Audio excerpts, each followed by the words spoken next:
Welcome to our podcast. This is Let's Talk Pastor. I'm your host, Elisha Cho, and I'm so pleased to be with you today. I have a very special guest, dear friend, confidant, collaborator in the faith with me. Kurt, would you like to introduce yourself? Yes.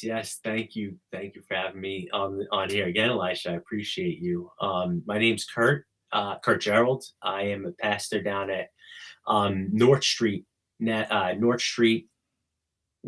Church of the Nazarene, associate pastor down there, and I help run the Anchor of Hull, which is kind of like a community center slash recovery center for the community of Hull. That's great. That's great.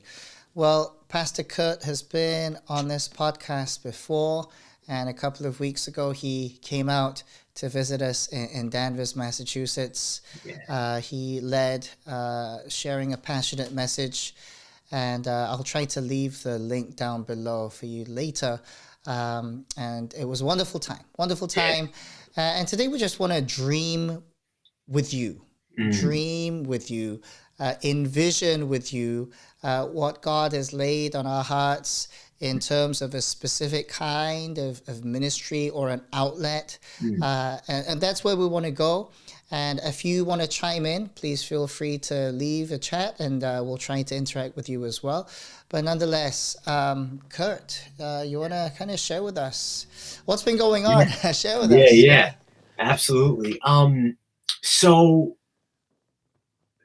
I had this kind of pulling, and it happened during during COVID, during when COVID was happening, to kind of reach people in a different way, I think a lot of people did, right? During they saw how powerful social media, how powerful the internet can really be in terms of reaching people, in terms of getting a message out, those type of things. And I really had this calling, but it wasn't a strictly. And I will say that I do think it is a Christian idea, although it is not specifically Christian. I don't know if that makes sense. Let me see if I can make help it make sense. So there was this idea I had, and I saw it greatly. I saw a divide, and a lot of. I mean, I wasn't anything special in seeing that. I think all of us saw it. This major divide that was happening in our country, and it was happening in my backyard as well. Friends, families, just being separated. I don't want to get political here. I won't get political, but that was one of the igniting points as well. Yep. Was what was happening in our political scene, and that was really disturbing to me to see this divide happening between people who said that they loved each other, who cared for each other, and it yeah, it just messed with me, and I was like, "What can I do?" I'm like, "I'm just one. I'm not nothing special. I'm nobody. What can I do to correct this, or to help be a part of the solution rather than the problem?" Because I'll be honest, I was part of the problem. Definitely, absolutely part of the problem. I was very opinionated, still am, but I'm learning how to discuss things in a more open way, There you go. be more open and understanding of people. Um, yeah, so one way that I thought that we could do this, and I started practicing this. Actually, I should say this: the reason that the podcast idea came out of what I was practicing in my own life and what had actually happened in my own life.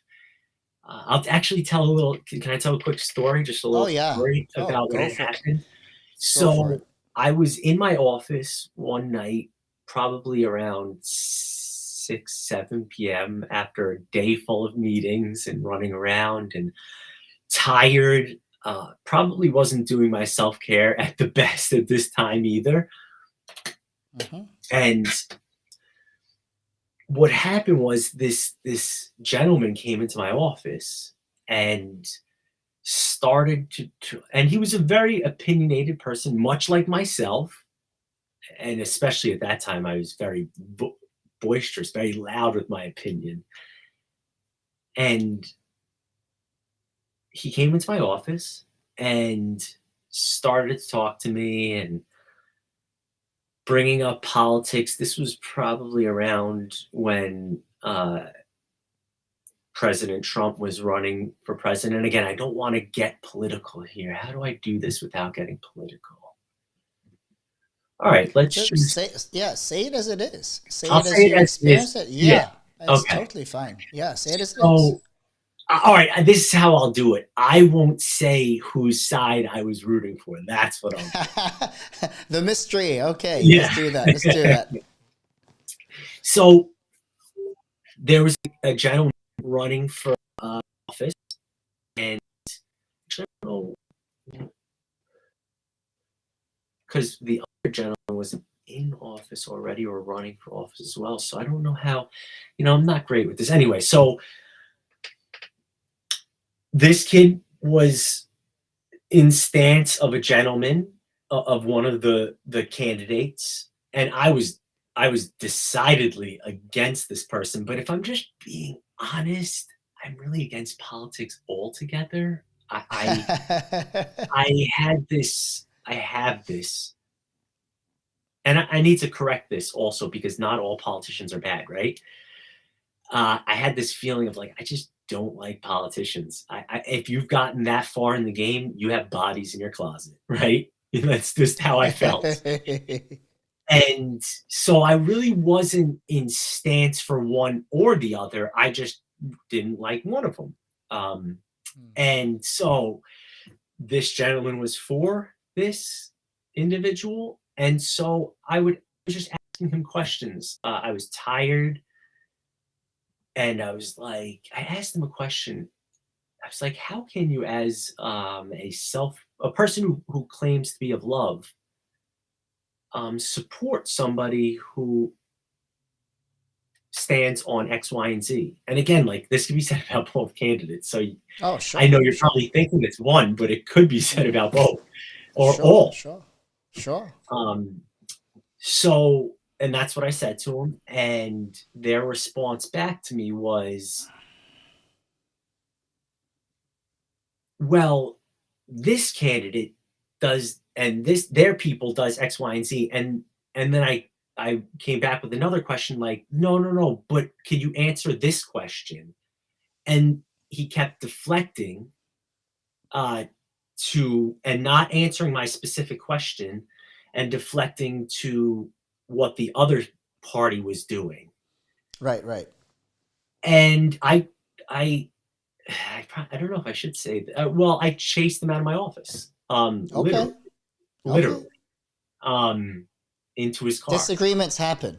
Yes, Disagreements disagreements happen. happen, and I'm Yep, not that okay. far removed from the street. So, um, I chased him out of my office, Okay. literally. And as soon as I did it, I was like, "How are you any better, Kurt? How are you Mm, any better? You're claiming to be of love, yet you just chase somebody out of your office." mm. And so I called them back right away, apologized, said, "Could you come back? I'd like to apologize to you. I'm not going to touch you. I just want to apologize. Um, I'm sorry. Uh-huh. If you're a Christian brother, if you're a brother if you're a person who's claiming to be of love, and I am too, and we got the same love that we're chasing, that is not what love looks like, right?" Mm, And then other things I started to see was people very close to me mm-hmm. who I would see getting into the trenches, serving, loving, caring Yep. for others on their own time, not getting paid a dime, right? Yep. Showing and expressing true love. Mm-hmm. Yet on this political side, there was, there were some people on this side, there's some, and I was like, wow, how so I started to wonder, well, why does a person follow this or believe in this or have this Yep. viewpoint? And I realized, like, I had these strong viewpoints as well, and I had been shaped by my upbringing, by my life experiences, by everything that I'd experienced up until whatever point, right? This Mm. point right here, up until this point right now, I've been shaped by my past. Mm-hmm. And that shouldn't take away from the love that I Yeah. show another person. I should be able to worship in the same sanctuary Yeah. as a person who, let's say, believes in capital punishment, or who Mm-hmm. doesn't believe in capital punishment, or who believes in abortion or not abortion, or Mm-hmm. because there is some reason that that individual believes that, some life Exactly. experience that has shaped that. Yep. So I had to do a lot of soul searching and realizing I have to change the way that I speak to people. I have to change the way I interact with people. I have to watch my tongue. If I truly want to live a life of love, and I truly believe that Jesus came to bring us all together, not divide us. Mm-hmm. If I truly believe that, then I have to listen to what shaped that other person. And Yeah. when I realized this too was I just get mad at that person instantaneously Mm-hmm. for who they are, for what they believe, or what they're professing, or what is their profession, or Right. all this stuff. And I realized, so the answer is I have to listen to their story. I have to listen to what shaped them. And when I did that, all of a sudden I saw a fuller picture of this Mm. person. And when I say, like, true, like the animosity, anger, there was nothing there anymore. Like, I could have a Nice. true relationship with this person. So I realized something was like, so what's the opposite of love? I mean, I think, right, it's everyone says one thing, they say hate, right? But I want to claim that it's fear. I think Mm. the opposite of love is fear. I think that hate, if you think of any hateful thing, it usually derives or is birthed from fear. Mm. And when I get to and the most common fear is fear of the unknown. So when Right. comes known, that fear dissipates and that hate vanishes. That's just something I noticed happening in Mm-hmm. my own life. Um, because again, I truly believe that Jesus came for us all, and loves Right. us all. Not who say I support this and not this, and not the people who support this and not this. I think he came for us all, died for Yeah. us all. And Yeah. so if I really wanted connection, I was even going to have to stop. And this is going to might ruffle some feathers actually. Mm. Um, a lot of my this I don't know a better word. Let me think of a better word, because Christian Christian slang, Christian. I was gonna say, Christianese. Is that derogatory in any way? Christianese, like the language of Christianity. Um, Sure. it can be very inflaming, enraging to people.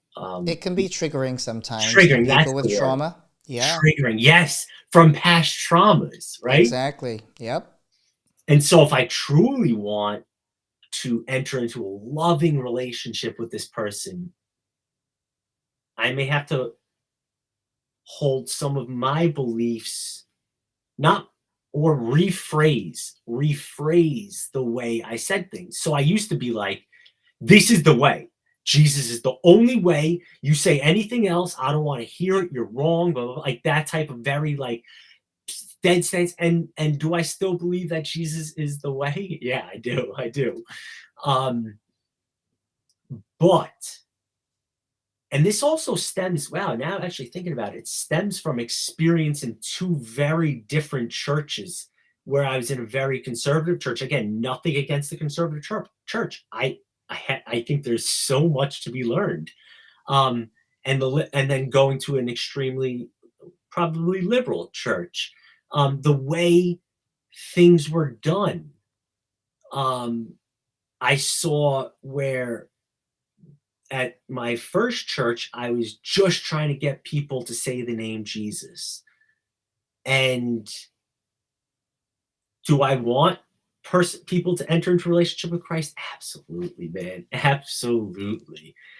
But the way I went about it was a little differently up here, where I just loved people and said, for me, I would use things like, for me, this is what happens. Like, for me, Christ, believing in Christ helped me, da da da da da da.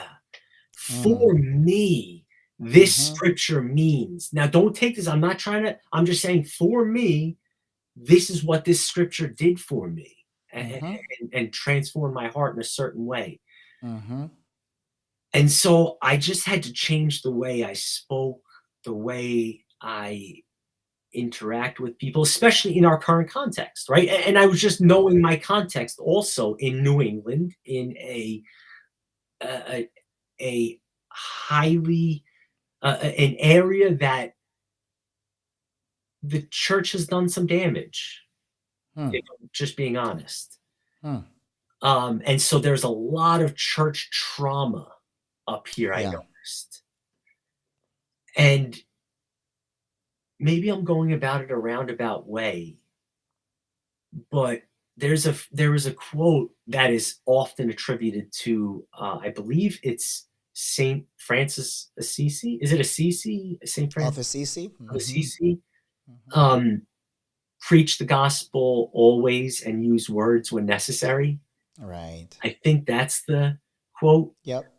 And man, does that ring true, especially in our current context. Now, I think if maybe we were, let's just say, down south, maybe I could do things a little differently. But Mm-hmm. I'm aware of my current context. Yeah. And if I truly want to enter into a loving relationship with somebody, and I truly Mm-hmm. do want them to experience the love of Christ, Yeah. I believe that I've found a certain way Mm-hmm. to do it. And I'm not trying to be like sneaky or underhanded or like, oops, gotcha. Because everybody knows who I am. Everybody knows I believe in Jesus. Everybody knows Yep. this. So actually, I kind of use that. I get to use that. I get to go like, yeah, Yeah. no, no, just in my instance, this is how it works for me in my Yeah. relationship. But I build relationships first. It's I good. It's and good. earn the right to speak this and speak this truth in somebody's life. So all that is a roundabout way of saying that this podcast idea, where it might not be strictly me talking about the gospel and Jesus and doing hermeneutics and breaking down and doing all this stuff, I'm still trying to accomplish lessening the divide, and I'm not going to hide the fact that I'm a Christian and that Yeah. this is what I believe. It's good. It's good. So I don't know if I Thank you.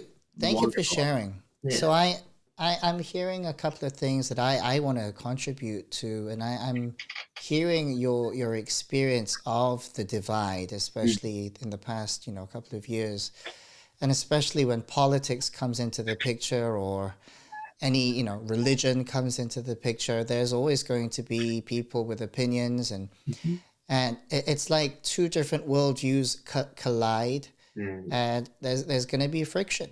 There's Yeah. going to be agreement. There's going to be disagreement. Hmm. And what I'm gleaning from what you're saying is you're an observer of culture and of context. You're trying to learn the language of the people who are speaking to you Mm. in a way they might have a totally different worldview. Yeah. And when you talk about, love and the opposite of fear, yeah, I can see that. I can see that the fear of the unknown, it's Mhm. like it makes you uncomfortable. Mm. Because my grandparents like the color red, so my dad liked the color red, so I like the color red. Yeah. So it's always got to be that way. That's Mhm. the only color I've known. Mhm. But somebody says, well, how about blue? And people are like, what blue? It's just red's the only Is color the for me. Yeah. And that's like almost like a religious thing. Yeah. You believe it religiously. Yeah. And when people are so gung ho about a certain agenda, it Yeah. can get very dangerous. It can get very Yes. dangerous. Now, all that to say, Mhm. for me, my version of the opposite of love is Mhm. obviously not hate. The opposite that I always say to the people around me is it is indifference.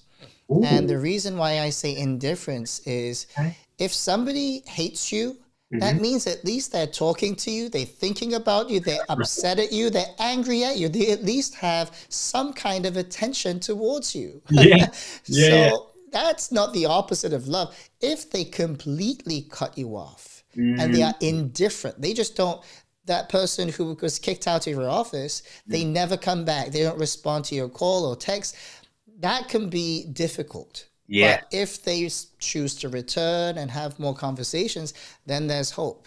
Yeah. Now, Yeah. fear plays into indifference too, Yeah. because Oh, you're like, if I absolutely. continue to talk to Kurt, I think I'm going to get converted Yes. to either the red side or the blue side, whatever, Yep. white side or the black side.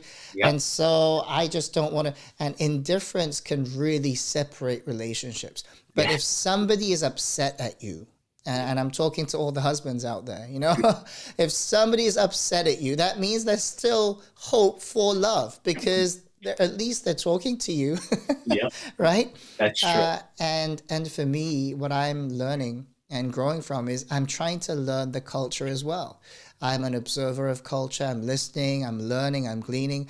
I'm trying to learn the language of New England. I Yeah. mean, you're not from New England. I'm not from New England, and we're trying to learn in different context. Yeah. And it's important to listen in and to ask good questions. Help me understand what you mean by X, Y, and Z. Yes. Yes. And I become a learner, and Mm. I'm just being a student. A student should ask good questions. So Yes. I'm trying to learn. Please help me understand, and that's many a times that's helped me to build relationships. And I think your vision for the podcasting is to build bridges. You wanted to lessen the gap Yeah. between group X and group Y, Yes. group A and group B. How can we talk? How can we try to learn from one another? And even if by the end of the dialogue we choose to agree to disagree, that's okay. Yeah. At least we've had a dialogue. Yeah. And that's what I was, really intrigued by when I heard your vision. Mm. And I know we keep on talking about envisioning, brainstorming, what's the God dreams. But I think these conversations Mm. are valuable, Yeah. are needed in this culture because of the great divide. Yeah. But who is the best at bridging the gap, bridging the great chasm, right? And so when you talk about for me, this is what happened for me. Mm. I always think about that is giving your testimony. Yeah. Yeah. Using what God has But done. you're not exactly, but you're not saying this is my I'm witnessing to you. Yes. You're Yes. actually just saying for me Mhm. this scripture, this verse, Yeah. these words from Jesus has helped me to overcome. That's for me, Yes. right? And that's just share. That's being a witness, Mhm. being a witness to what God has done in your life. And you're not shoving, the message down their throats. Yeah. You're just saying, this is what, and I feel free. I'm enjoying the peace and the Mm. joy. And so I love the way that you're approaching this. I really like it. I like the way that you're thinking, and for us to try to bridge that gap, I think that's a really in our language, which you may call Christianese, it is the ministry of reconciliation, Mm, yes. right? The ministry of building bridges Yeah. because we're apart. So how can I help you bridge the gap, and maybe you can help me Yeah. bridge my Yeah. gap Yes. Yes. because Yes. I have my own biases. I Yes. have my own stuff that I'm going through. So help me Yeah. with that. Yeah. Absolutely. That so check this out. So the first one, and this is gonna actually probably let people in on which side, but again, I'm not on I just wanna make it clear I'm not on any side. I actually am somewhere in the middle. So the first person that I wanted to try this with was this kid. So I was at a certain rally, just in standing in solidarity. That's all I was doing. I was not who this rally was meant for. I was asked to come, and so I was just standing in solidarity. And then somebody walked. You could see them coming up the street, who was clearly on the opposite side, was Mm-hmm. wearing the other jerseys, let's say, was Okay. wearing the other jersey. But I could see something, if I'm just being honest, there was something off about him in terms of like, off, that is not the right term. I could tell that maybe he was uh, on, I don't know if this is politically correct. He is on the spectrum. That's what it was, Okay. right? And people started attacking him, and he's Oh. standing firm, and just it seemed like he was wanting to have a dialogue.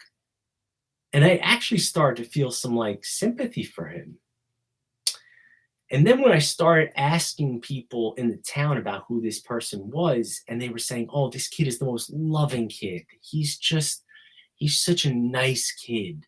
He's just a nice person, and he does care about people, and he is on the spectrum and certain other things." And when I realized that about him, so actually Mm-hmm. when I first initially saw him walking up, I was like, this dude is stupid. Like, why would you do that? But Mm-hmm. then when I noticed that about him, I see what happened was I realized part of his humanhood. I realized something else besides his jersey. I realized Mm-hmm. something about him as a human being, Mm-hmm. and that dissipated that like vulgarness that I was feeling towards him. This Mm-hmm. And so I was like, I want to know more about him. And then Mm. some time went on, and this podcast idea was forming, and I was like, that's the perfect person to do this with, so that I can Mm. hear. And so how we would kind of this is just an idea, would be all I want to hear for the first 15-20 minutes. I want to hear your story. I want to hear what shaped you. I want Yeah. to hear about your childhood. I want to hear about your Sure. upbringing. I want to hear about your struggles, your all this stuff before we even get into what might be confrontational, um, the Controversial. controversial. That's the word. Yes, Yeah. yes, controversial. So, like, not letting the audience in on the controversial aspect of the individual, just letting them see this individual, who they are, what has Right. shaped them, and let them see them as a human, Yeah. and then jump into the controversial part. Because most likely, what you're going to see is, oh, this individual had this experience or that experience, or like I'll be like, how how do you have those beliefs? Let's just even say about race, right? Yeah. There is this person who I dearly love, and some of their jokes would be race race driven and stuff like that. And behind every joke, there's some their reason they're saying it. This is at least what I believe, that there's always a partial truth for that person in that joke. They're Mm. saying it for a reason. Yep. They're, so, and I would be like, why does he Well, believe? this is the pastor in me, right? Whatever's in your heart is gonna come out Yes, of your mouth, yes, even yes, through jokes, right? yep, Even through just passing absolutely, comments, it's what's in absolutely, your heart that's coming out. Yeah. yeah. And so I really was interested, and this is when I was in the midst of this like podcast thinking about bridging the divide, and I was like, why does he believe that? But does he truly believe that? Because I see him interacting and loving Mm. on the opposite race, no problem. Mm-hmm. So then getting to talk to this individual there, he grew up in a certain neighborhood, Oh. and he was, let's just say, chased by a certain, he was beat up by a Oh. certain race, I see. and probably during it was busing in the 70s, 80s, 70s, around there, and I don't really remember. Maybe there were certain things that were happening that shaped him in a certain way, Right. and so I was like, "Oh, that's why." So it enabled me to see, and this is where I'll use some Christianese, where I was able to see them through the lens of God, Yeah. through the grace that God pours out on me daily, Yes. daily, because there's like it's easy for me to point the finger, but I know for a fact there are a million things each day that God Mm. goes like this, or whatever, maybe not, but you know what I mean, like, but he still pours out his Yeah. grace on me. Mm. So if I'm claiming to be a Christian, to follow a God who pours out this undeserving grace upon me, then I must learn how to do the same. Yeah. And just a way for me to do that has been, first, I pray. I say, God, please. I always be like, God, please help me to see this person through your eyes. That Mm. usually happens in my resentment prayers. I'm like, God, remove this resentment from this person.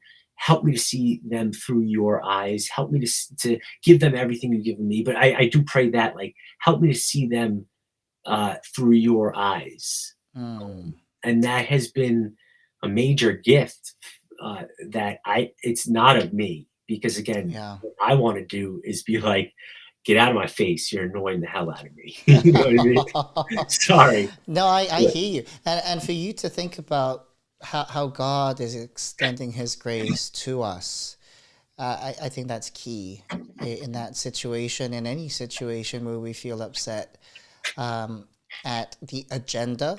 But many a times, I feel that we are blinded because the agenda feels like it's them, right? Because they're supporting an agenda and that's them. And yeah, suddenly we just get so upset.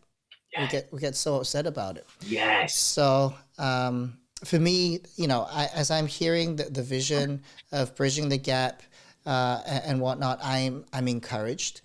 At the same time, maybe, I mean, there's about 3 to 5 people tuning in and tuning out. Maybe some of you watching right now, and we're live streaming. So, in real time, if you can comment on whatever platform, we'll try to field maybe, would you be interested in being a part of this kind of movement yeah, in bridging the gap?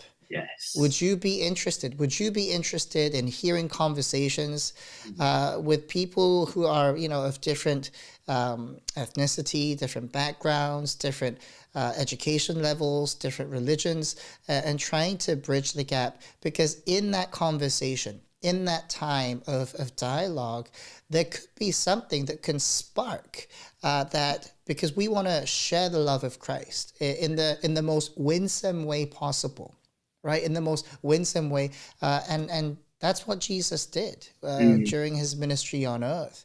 He went and he was able to talk to people and listen to their stories, and he was able to fulfill mm, the need.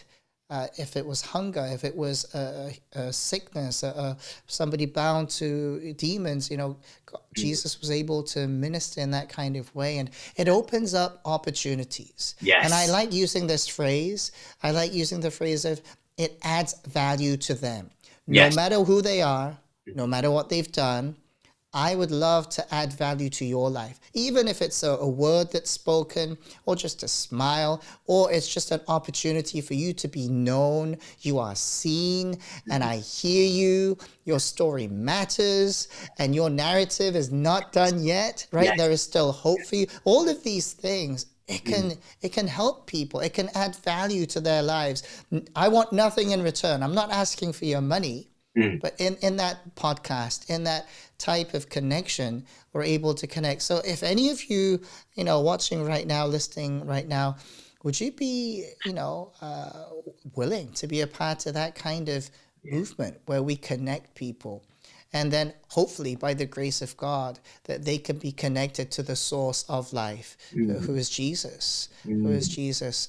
And so I'm excited about that. But if you want to maybe put in the chat, you can do that. If not, that's fine. But Kurt, tell us some more vision. I mean, Yeah. yeah, yeah. So, and this is also another part of the reason. Actually, I just want to hit on this is, and you're so right about that indifference, because then if a person's indifferent and they completely cut off, then there is no hope. So, where if I'm truly wanting this person to experience the same level of joy, peace, freedom that I've found, it can't be done if their walls go up. And walls go up instantaneously when you tell a person that they're wrong, or that they're all like, actually, no, well, there are certain things that we have to call wrong, right? Mm-hmm. Yeah, sure. Definitely. But if if I want that person, this is actually very what's the word again? Not confrontational, or Con- confrontation. What was it? controversial. Controversial. Thank you. Yep, yep. This I'm is here for you, actually brother. I'm here very for you. controversial, what I'm about to talk about, and will probably ruffle some feathers, but I'm going to do it anyway because I want to kind of drive home this point of why. So, because I don't want a person to continue with said negative behavior. So let's hit on one thing that was really I was very passionate about when I first came into Christianity. I wanted to save the world, and uh, you know, I started getting into this ministry thing and speaking places, and there was still a there was a part of me that had extreme hate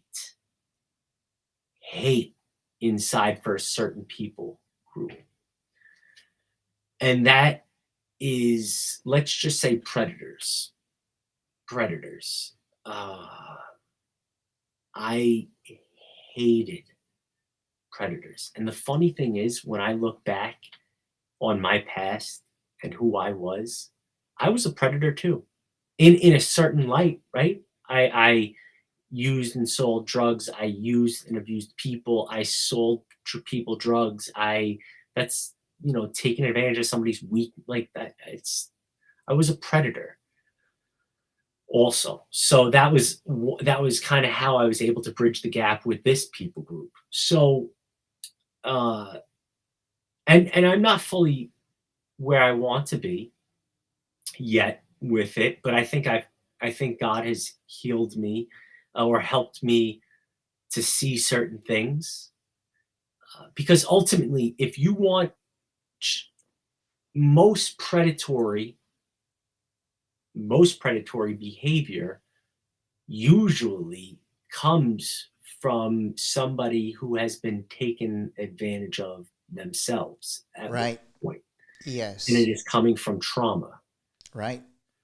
And so, if I want that behavior to stop, I can't do it by throwing stones. I mean, I've tried. That you're there's always going to be a way for them to sneak off. Like, I can hold a gun to their head, but only so long of the day. If I'm just being honest, they're going to sneak off and have some Right. time alone and fall into that behavior again. Right. So there was this woman at one of these churches that I was speaking at early on, and I want to say I was probably a year fresh from the street, and there is a certain predatory group that in the street, in facilities, in jails, in that life, that is, like, looked at lower than low. Like, Oh, they are looked wow. at like scum of the earth.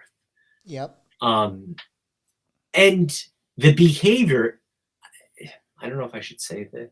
I the behavior is, if I'm just being honest, I the behavior is disgusting. So was my behavior when I was doing certain things too. But this behavior I viewed. So I'll just tell the story and you'll know what I'm talking about. So I'm at this church speaking, talking about what God has done in my life, how He has transformed me, how He has taken me from institutions and jails and the street and brought me to college and freedom and joy, and Yes. Yes. you know Yes. what I mean? Mm. And this woman after the speech, like, you know, most of the time people like to come up and share their experience with Right. me. And her experience was that her husband was currently incarcerated for, she said, my husband is locked up currently, and I just hope to God that he can have the same experience you had and come out a changed person. I'm like, Mm. absolutely. Like, of course he can. Why couldn't he? And then she told me what he was locked up for. And I the words that came out of my mouth, I am such a piece of special junk. So I said something like along the lines like, well, I hope he gets what he deserves in there. Like, that's what I said to this hurting woman, not to her husband, not to the person who committed the offense, to a woman who is, she didn't do anything. She was searching for hope, She right? was searching for hope. She was searching for hope, and she saw a glimpse of hope Mm, through the story of your own testimony. mm, And she came up to you and she's like, I hope one day that he can have a testimony like yours, right? yes, yes. Yeah, yeah, And so where I sit today, do I believe that he can? Yeah, I do. I think it'll be hard. I think God has to be heavily involved. I think that there 100%. has to be a lot of work also on that individual's part, just like there was a lot of work on my part, right? Yes. Uh, Inventory of my heart, uh, counseling, psychotherapy, Yeah, uh, sponsors, talking to people. There was just so many things that I had to do, steps that I had to take, steps that I still have to take to this day, to this day. And if I don't, I will. I know myself. I know where 100%. I'll So, fall. Kurt, let me chime in just a little Yeah. bit because you haven't spoken it outright, but I'm getting, I mean, you and I, we get Yeah. along. So I understand where you're coming from. Preach that. For me, when I hear those things of, you know, in in the prison world, or in a group home world, or in an institution world, these things are unacceptable. Like, even in those areas there are standards, and what you're speaking of is that this doesn't even come, it comes under, and it is looked down upon, even from a group of criminals, as it were, right? And so I've been in direct atmosphere of these things. Of course, being in ministry, right? Being in ministry, where I have to minister to those who are affected and those who may have actually caused some of these things, right? And it's not easy. It's not easy. Nope. And because you were a year fresh off the streets, the words that came out of your mouth, I mean, looking back, you'd be like, you know what? I think I could have phrased it a little bit different. Yeah. But I was raw with my emotions. I mean, what else? What else? How else could you express yourself at that time? So there is grace for that, and I'm sure the person, you're able to, if you meet that person ever again, you'd be able to say, I was fresh, and knowing what I know now, I believe that Christ died for all and he can redeem. And so there's hope, of course. But for me, being very close to these situations, my heart was always so tender. And this is only by the grace of God. So tender towards not only the one who had committed these things, but for the people around him. Let's say that person's wife, or that person's child, or that person's mother. Because imagine your loved one being in those institutions and whatnot, and it's somewhat of a it's a disorder. It is. It's absolutely a disorder, right? Yes. And the person who I was ministering to, and this gets me even to this day, they said to me, Pastor, it started with something small. Yes, the foot phenomena. And then, exactly. And then I needed a higher dosage. And then it went deeper and deeper until I found out I could not stop. And that's when I got caught. But isn't that the story of so many people? Yes. Isn't that the story of us? Well, it's like it's a different substance, or a different kind, or a different type, according to where you live, your zip code, your friends, what they're exposed to. But isn't that the same with us? And so when I heard that, I'm like, man, this is at the root of it, it's sin. It's birthed within us, right? And we're born with it, and it just grows and grows and grows, and until we just don't have control over it, and then we're busted. But many of us struggle with these sins that will not get busted by the law of the court of the land, but it will get busted in the final judgment day. And that's why we have this message. We have this message of hope that, listen, you don't have to continue on that road of destruction. And many people, you don't need to tell them it's a disorder. They already know it. Yes. And they tell me, I can stop this any day, Pastor. And you know what? If you tell me to quit tomorrow, I'll do it. But I just got to finish my last batch, right? Yes. So my heart of, being tender towards these people in recovery. I need to be sobered up every day, by the way. It's not just for a person who has a background in whatever. I need to be sobered up to the hope that has been put into me every single day. Paul would say, I die every day. That means he lives every day with the power of the resurrection. That's the only way to live. And so it's not just for anybody who's in. I think we all are in recovery every day. Recovery of the new one man, the new identity, right? And when we get into that, rhythm, it's a holy rhythm, a holy discipline. Man, we live in freedom. Walk in freedom. Right? Have you always had that ability to have that grace? Like, was there what for you was the hardest to see people through the lens of God, I guess? What for you would it be? Well, it's interesting that you mentioned when you talked about people who were predators that Mm, you found very difficult when mhm. you were first, born again, Yeah. regenerate, right? For me, it was the people who would look down on people. Let's say Ooh, people who are intellectual, yeah. people who had money, people who had Yes. position. Why? That was the life that I lived before.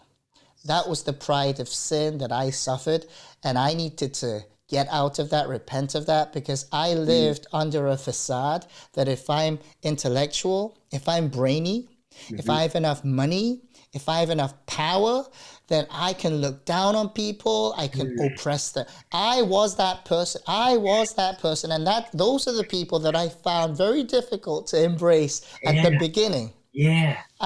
Because I know what they're thinking. Yep, That's why I don't like it. yep, yep, yep.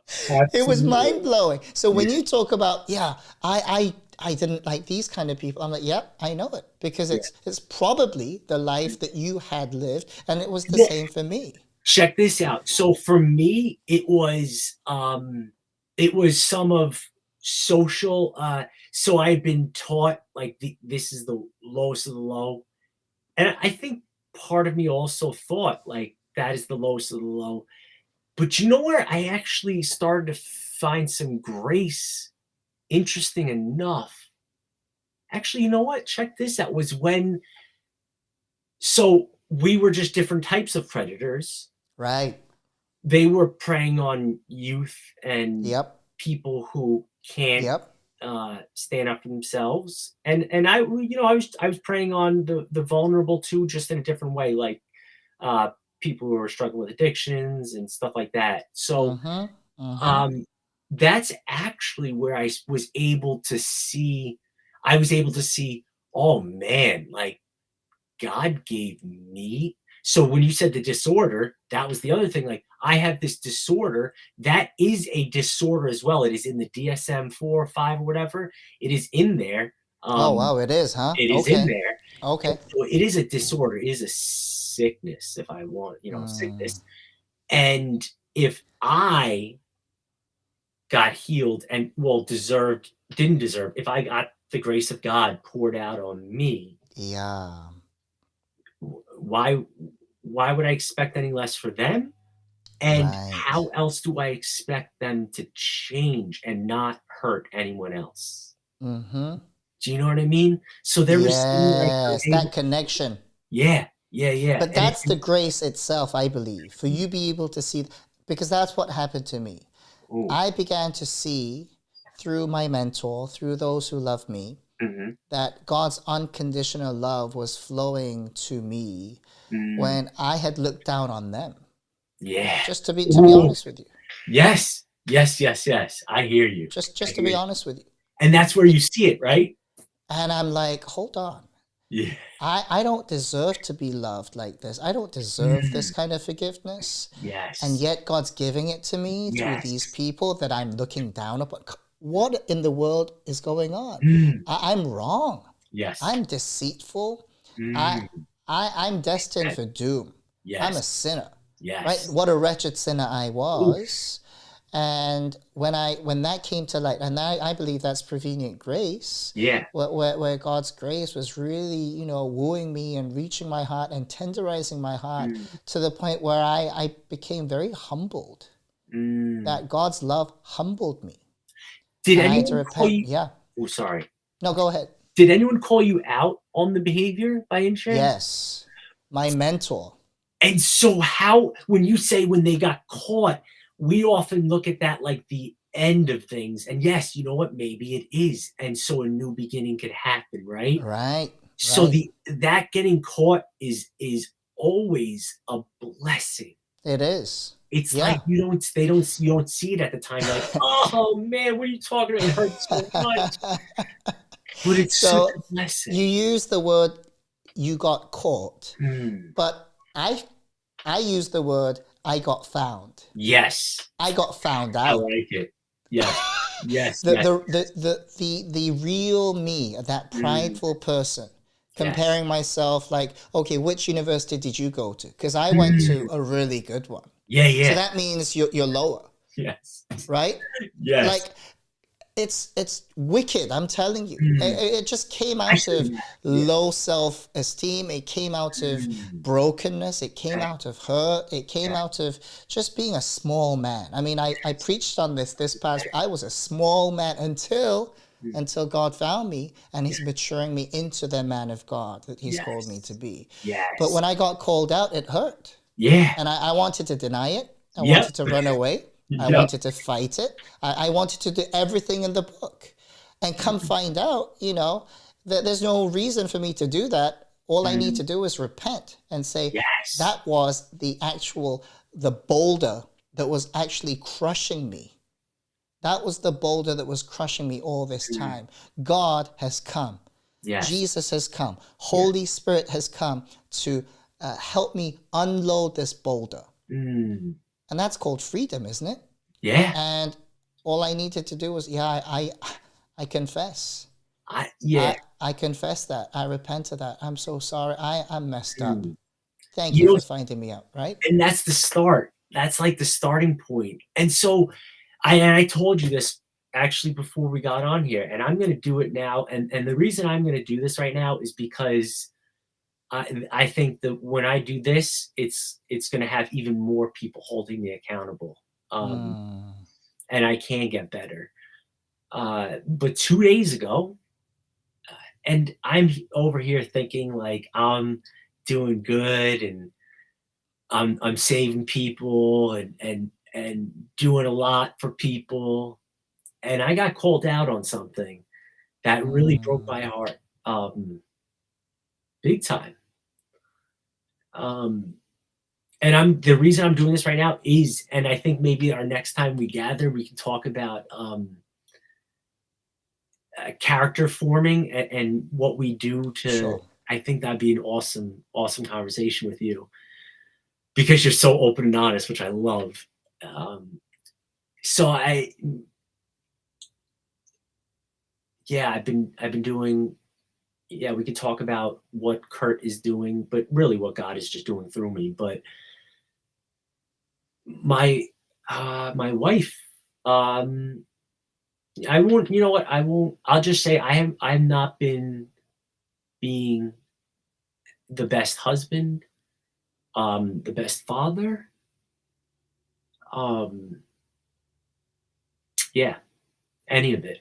Um, I thought I was. I thought I was, but part of me knew I wasn't like giving enough time to them. Mm, See, I was trying to what, and I'm gonna make excuses now.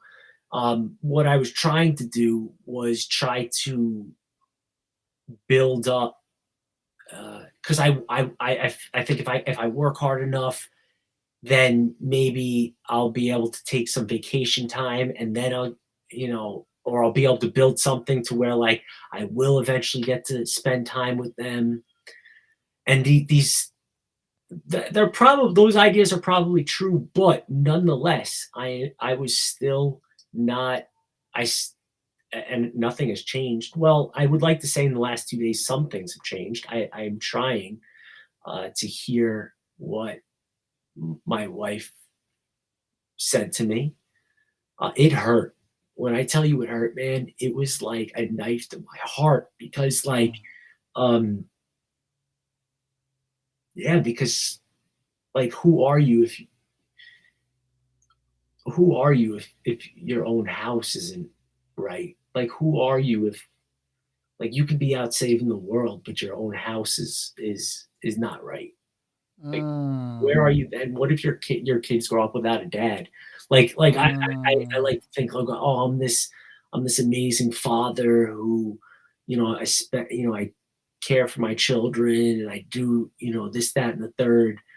Um, but the reality of the situation is looking back now, hindsight, um, my job takes me away from my children a lot. So, like, how I grew up where my dad was never really home and then passed away, so, like, I had my father first. My dad did the best. My dad was awesome. I don't wanna belittle or bash or tarnish his name. Um, but, like, we talk about these people, like, oh, they grew up without their fathers or mothers or whatever, but, like, I'm not doing any better. Mm. I'm not doing any better just because 'cause I'm not out, um, using drugs and partying or, X, Y, and Z, just because I think, like, my mission is holy, um, it doesn't make it any better that I was Mm. not present. Even when I would be home, I'd be on my phone, texting, answering emails, making sure everyone else is all right. Meanwhile, my kids are like, "Daddy, daddy." I'll be like, "Hold on." Mm. It just really messes me up to think about that I was doing that I do that. Um, Mm. and so Mm. the reason I'm saying this is not to I need accountability. Um, Mm. I'm going to try to be better. Um, Mm. I'm going to Now I'm gonna talk to people who I view as good husbands, or I see them as good fathers. I'm gonna start talking to them and asking Mm. them questions. But that initial call out where I wanna be like, "What are you talking about?" Like, I'm providing, or Yeah. I'm providing. Uh, I I drop off my kids to school, right? Right. Yeah. Sure. Like, I'm not present. I'm not Mm. present. And that's what Mm. they deserve. They deserve a father, and my wife, who is Mm. honestly, again, I can't say enough about her. She is the most amazing woman, and I know most people think that. Oh, I hope they think that about their wives. I Mm. really do have the most amazing wife, and I didn't realize how much uh, I was hurting her. Mm. You know what I mean? I hear you. Or I maybe hear you. part of me did. You know what? If I'm being honest now, I don't know. I have a lot of work to do and thinking about. Maybe I did. Maybe part of me did know Mm-hmm. and would make excuses. Mm-hmm. Yeah, let me think through that. But like right instantaneously when she said it, um, certain things, I was just hurt. I was torn apart and I wanted to run. I wanted to hide. I wanted to um yeah, I just wanted to curl in a ball and die, man. Yeah. No, I've been there. Mm. I told you when my mentor called me out Yeah. that you're just a prideful person. Yeah. It hurts. It hurts. Yeah. In my experience, though, at that time, I would probably use the same expression like a knife that came Mm. to my heart. Yeah. I wanted to, roll up in the fetus position and cry and hide. Mm. I think I experienced all of that. Yeah. But looking back on it now, Mm. and perhaps this is helpful to you or Yeah. anybody listening today, because I think this is huge that you're sharing this with me and with us Mm. live. But what I've come to realize was a knife to the heart by a surgeon is a scalpel that takes out the cancer. Oh, man, you are so wise, bro. No, Oh, I'm not. I'm I just know, kind of sorry. realizing. I'm Yeah. realizing back from where I am Mm. now that a scalpel held in the surgeon's hand Yes. takes out the cancer. Yes. So it ought to hurt. Yes. It ought to hurt because Yes. it's truth. Mm. But truth always restores and builds up, Yes. Yes. right? But a knife held in a criminal's hand is for harm and to hurt and to Yeah. kill. Yeah. And Yeah. obviously, the words that I heard from my mentor and the words that you're hearing from your wife are not words to harm or to Yes. kill or to Yes. destroy. None of that. Yes. Yes. It's, I feel it as a knife, a dagger in my heart, but in the hand of the surgeon, Mm. he's trying to say, son, there's a little bit of cancer Right. here, and Yeah. if this gets bigger, it's Ooh. going to destroy everything. And so Mm. we just need to hold on, just let me take this out for you. I know it's going to hurt, Mhm. but we need this time. Yeah. You Yeah. know, so I don't know. It helped me. And Hopefully, it helps. I beautiful. don't know what you think. I Yes. don't know what you No, no, think. I appreciate that a lot because I really yes. And you're oh my gosh, I'm just having, like, these, like, aha moments. That just reigns so true in my life. Each person that says something to me actually, do you know what? I would even claim check this out. Uh, there have been people who would say things to hurt me that actually had some truth in it too, actually. Yes, yes, You know indeed. what I mean? Yep. And, like, so, obviously, it wasn't used rightly, and there's and probably embellished, and but it that nonetheless, there was some truth to it, and it enabled me to heal. Because even, like, when we say, "Check this out," like, I don't wanna start a whole other thing right now, but um, like when I hear like when we talk about like let's say the word criminals, right? Something shaped that's a human, right? That was shaped and by probably some pain, some hunger, some Yes. you know what I mean? Yes. And so even they have I do believe we are all created in that image of love, man. And I Mm-hmm. think that the world just piles on defense mechanism after crap, after barrier, after boundary, after right? And then somewhere, sometimes in our 20s or 30s, hopefully, we start realizing like all these barriers that were that was protecting me because they were like these boundaries, like or these things that I place on my children or even want to teach my children. I want them to be open. I want them to be caring, Right. but I want them to be wise too. How do I teach Exactly. them to be wise without putting up boundaries? And I don't know, man. I'm wrestling with this whole I know I'm going down another rabbit hole right now, but um like this whole concept of everybody, Mm-hmm. everybody, even the worst of the worst. Like Mm-hmm. that us as society would come together and be like, that's the worst. Even them. Mm-hmm. They were born as pure and perfect love, Mm-hmm. I think. Mm-hmm. And yes, maybe had born with like this sin nature Sure, eventually, sure, yeah. but But the they're image of God, yeah, the image the of image of God God. that needs to be restored. Yes. And when you talk about, yeah, there were some people who came at you with harmful intent. Yeah. And you and I think we're pretty quick to discern, yeah, this person is out to get me, you know? Mhm. Yeah. I mean, you've got street smarts, I've got my own smarts. That Yes. we have intuitions. Intuition. Yeah. And yeah, and God gives us that. But Mm. even in those times, what my mentor has always taught me is Mhm. listen in. Listen. Listen in to Mm. what they have to say. Yes. And if there's a hint of what they're saying is true, Mm. take that and run with it as motivation Beautiful. because they came to harm you. Yeah. But what you can do is to get better with what Yes. they've come at you with. And Yes. I'm not there yet. I Mm. want to be. Yeah. I'm being raw and honest with you. I'm not there yet, but I want to get to that point of maturity. But the Mm. beginning is such that when people love you enough to tell you the truth, are you willing Yes. to listen? Yes. That's the beginning. Yes. That's the base. Yep. When we mature and grow in the Lord and go deeper in our relationship with Jesus, Mm. then even those who come to harm us, we're like, Mm. there must be a hint of truth in this, Yeah. Yes. and I'm Yep. going to grow from this. Yes. And I'm going to forgive them for their harmful intent, even if they Mm. don't ask for forgiveness. Yeah. And I want the best for them. But Yes. I need to take away something, and I'm going to get better from this.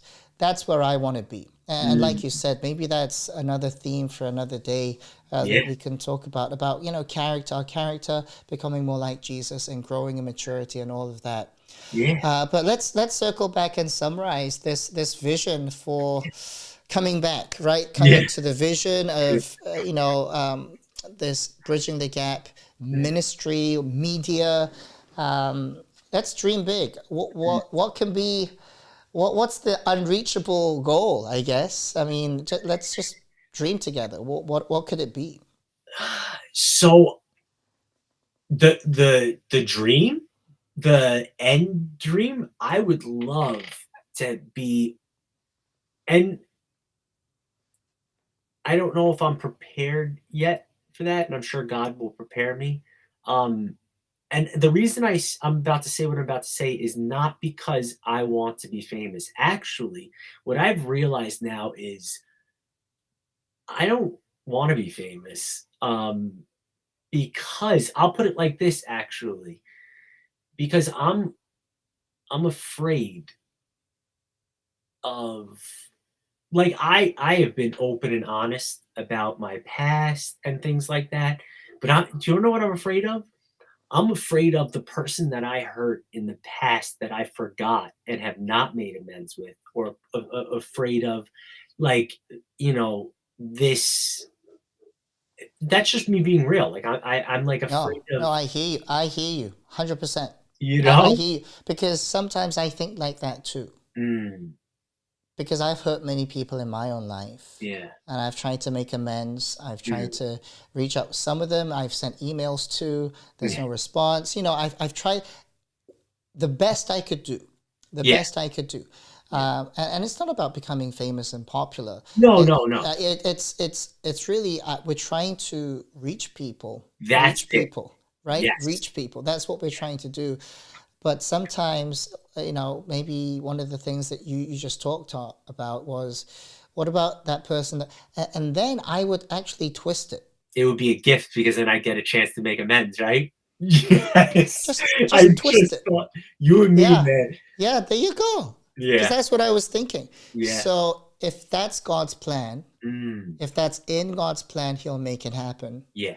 So we Yeah. don't need to fear. You're Because right. what do I have to be fearful about? Because, Mm. yeah, I know what I did wrong. And Mm. I know where I've come from. I know I was a wretch. But Yeah. now I know that I'm a forgiven saint. Yeah. Yeah. I'm Well, forgiven and I can ask I can ask for forgiveness. what Yeah. about the person that I hurt in ministry that I don't know about? Or, like, I'll be Come like, on. Come like, on, Kurt. We don't do that. yeah. No, I definitely do, man. Come on, I Kurt. have. No, You know, 100%. like that 100%. woman, let's say that woman perchance, right? Sure. That Yeah. I was, and I know I have done things and I've learned that they've been learning experiences anyway. So but the vision would be, I kind of have this idea where, like, we're doing this podcast and it's like up there with the Joe Rogans, and because I want actually to have the widest audience so that we Hmm. are bridging the gap for real. Like, Hmm. yeah, we can start in our own neighborhoods, we Sure. start in our own towns, but, like, I, I'm just recently, and this is something else, another side of me that I've been wrestling with, that we've been talking about in terms of finances and stuff, where I'm like, I want to help people, I want to help people. Uh, I think that we could help the most amount of people if we have the biggest reach. Just being honest. Hmm. That's Mm-hmm. what I'm seeing. I'm seeing if we can reach the most amount of people, we can Mm-hmm. impact change at the greatest levels, where I'm able to, like, in terms of my ministry now, like, where I'm able to, with just my time, like, help X amount of people, let's say 100, a couple 100,000, whatever. If I was to build up and do what I'm kind of envisioning, this other thing, and become more financially stable, and live into what you were saying, live on 10% of my income and 90% of it be part of kingdom work. I want that. Not if I had think about, if we were millionaires, bro, how many Mm-hmm. people we could actually help. We could Yes. enact change. We could start funding nonprofits across the country, across the world, and impact the world, man.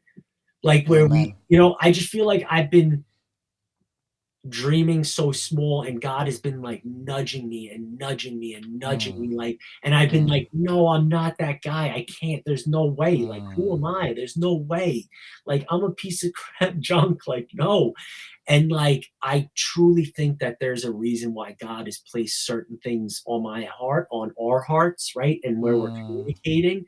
Mhm. Why I dumped my life savings into getting, camera and Nice. lighting. And Yeah. I really truly believe that there's going to be some reason for this podcast, for and why you and I met. You've Mhm. touched me on certain areas that I don't even think you realize yet. I don't even know if you Mm. know that you've had such an impact on something I've been wrestling with. I actually just touched on it on finances, like where um, I I come from I was born in a certain neighborhood around a lot of wealth, let's say. Mhm. Then moved, then was kind of like, I was moved out of it, like from own life circumstances, let's say. Mhm. Um, and I had this for the last 10, 12 years, this like aversion to rich people, like this. Uh, I don't know how to explain. Like there's there's actually, when I done some work, I've done a ton of work on this actually in the last year and a half, because I felt this calling. And I was like, no, because that goes against everything I believe. I'm supposed to be poor. I gotta be poor. I just had this narrative or this thing. And so part of it comes from, obviously, I realized jealousy and Mm. past traumas from being Mm. in a certain neighborhood, and then um, certain things happening in my family to where, like, yeah, I didn't get a car given to me. I didn't get uh, Yep. a BMW, even like, yeah, a car, but BMW or any, Yep. like, I didn't get, so th- there was probably jealousy brewing from way back then, past Mhm. traumas and stuff, Mhm.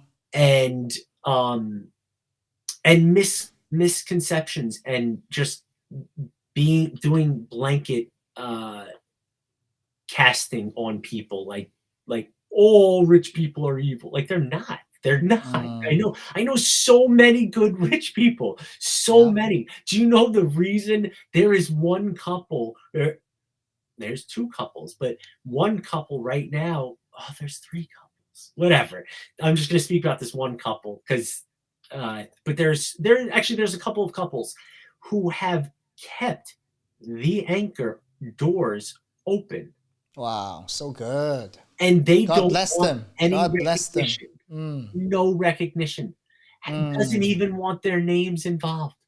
Wow. So good. I'm like, that's, and so like I start seeing one of these couples and gentlemen who's like, now he has a foundation that he, actually, I probably shouldn't say, well, that's my dream. I'd love to be able to fund nonprofits and people who want to change, want to spread love, who Yeah. want to care for people in tangible ways, like That's Christ good. did for me, like people did for me, like Christians did for me. Like, non-Christians did as well, but like, um, I'm saying the message of Christ also. Like, I just feel like, there are great, bigger, and larger things ahead for us that I was kind of shying away from due to low self-image, certain things, this image of, well, what are people going to think of if I am rich? Like, what, like, I've spent so much time,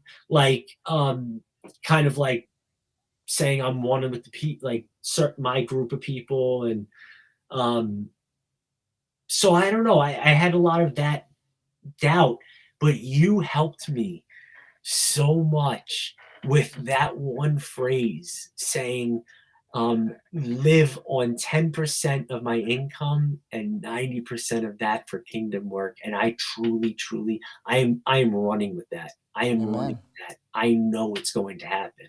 I love it. I So, love it. I appreciate you sharing that, and I believe that too. I'm Mm, working towards that, and I'm praying for it, because this is the idea. We mm. are blessed not to keep it for ourselves. We Do are it. blessed to bless others, Yes. right? Yes. That's Yes. the whole reason. That's it. That That's it. is And it. so the more we're blessed, we're not going to become prideful. We're not going to, we're not going to get our heads all big. No, because the Lord will help us by Yes. his grace Yes. to let us know, I've blessed you so that you can help others. Yes. I've been generous to you so that you can Mm. be generous to others. And Amen. it doesn't have to start when we get the $1 million or the $1 billion or the 10 billion. Yeah. It can start now. Right And now. what we're doing today, Mhm. sharing about, what God has done in our lives, Mm. that's a little bit of Yeah. sharing that to those who may be in need. For Yes. you to share some of the vulnerable things, Mm. that's being generous, Mm. because some I hear people you. would love to Yeah. hide behind this and that and this and that. Yeah. But we bring it to light, Mm. and we pray that it would edify one person, but Yes. that one person can be, a catalyst towards getting to other people to hear the news of Jesus and the hope. So we are blessed to bless, right? Yes. We're We're loved blessed to to be a love blessing. others, right? There's the So song. yeah, yeah, There's the come on. song "Blessed to Be a Blessing." I don't. It's some. Who is it? Um, Israel Houghton. Is that his name? Maybe he. Yeah, Israel, yeah. I've Israel. heard of him. Mm-hmm. Yep. Man, that when that guy sings, oh, there's something in my soul that stirs. Uh-huh. But yeah, he goes, "Blessed to be a." I'm a horrible singer. Blessed to be a blessing, and it's so true, man. Mm. You It are so is. right, man. It is. So we don't work under a poverty kind of spirit mindset, Yes. or a stingy mindset. It's Ooh. like we work out of plenty. We work Okay. out of plenty. It's like God's kingdom's resources are infinite. So Yeah. we work out of God's kingdom resources. So we Yes. don't have to be stingy. Mm, Don't have to be like, well, I don't know if I'll have enough left for me. No, no, mm, there's plenty. Continue there to is give and give and give, but at the same time, we always have to take a good inventory of where always. my heart is, my intentions. Am I Mhm. just doing this because, I want to get my name out, and God forbid that happens, Yes. but we always have to check and Yeah. ask one another the question, are we doing this for publicity, or are we doing Yes. this for Christ? Right? Are we Yes. doing this for Him and the kingdom? So thinking about the end goal at the Mm, beginning is important for yeah. any project, and Agreed. that's why I wanted you to share that. And for me, the end goal is, yeah, I want to reach as many people as I can, Yes. with whatever God has put in my hands. Yes. And right now, I believe, He's given me a vision, Yeah. to share the message, but Mm, in such a creative way mm. that, people who will probably never step foot into a church building Yes. will Yes. be able to see something and say, I want what they have. Yes. They've got something. And Mm. when they ask us, we can say, yeah, it's Jesus. Point to the He, one who did it. yeah, exactly. Yes. And For me. yeah, yeah, yeah, yeah. So that's the dream, and Mm. we pray that God will bless it, and that God would help us to have some more collaborators to help us on this Yes. journey. Yes. And I'm excited, that you're, that God's really opening up doors in your mind and in your vision. So I'm excited about it, Kurt. Should I touch one more thing real quick? I Oh know yeah, we've been sure. on for a while.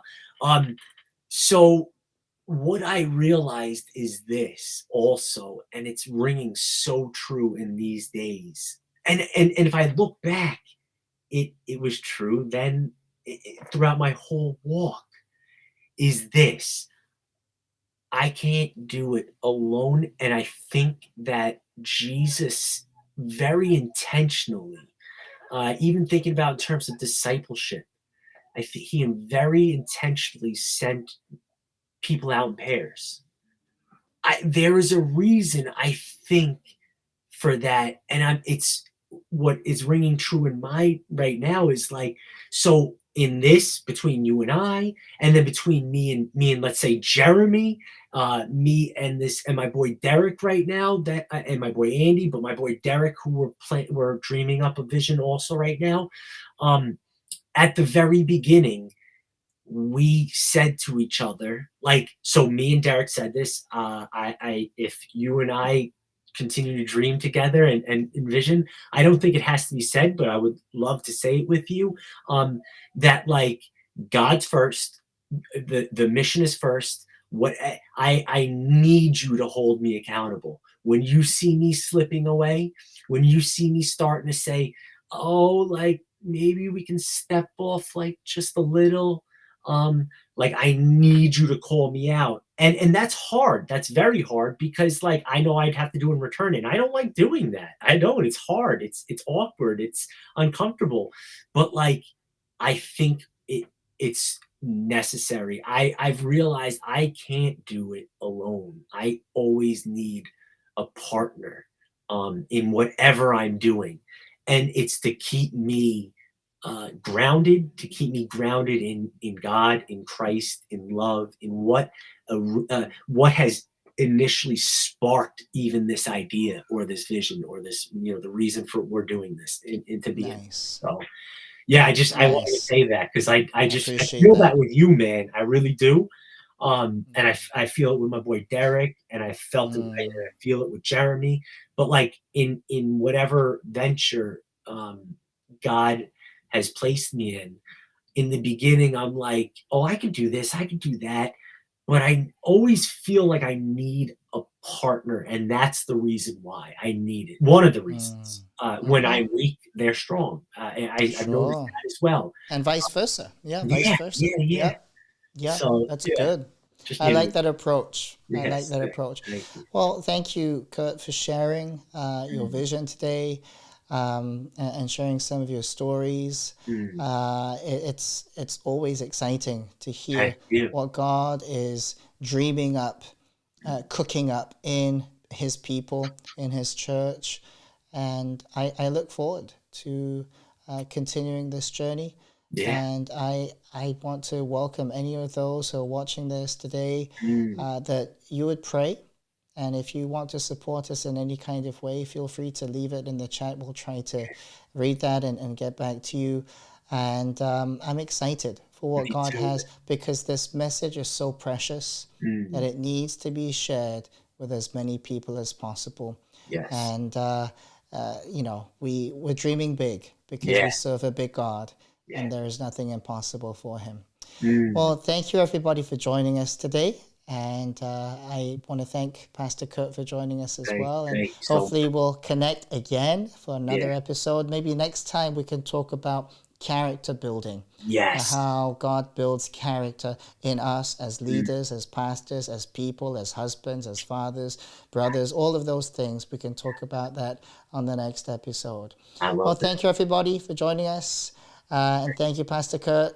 All Thank right. Blessings to all of you. Take good care.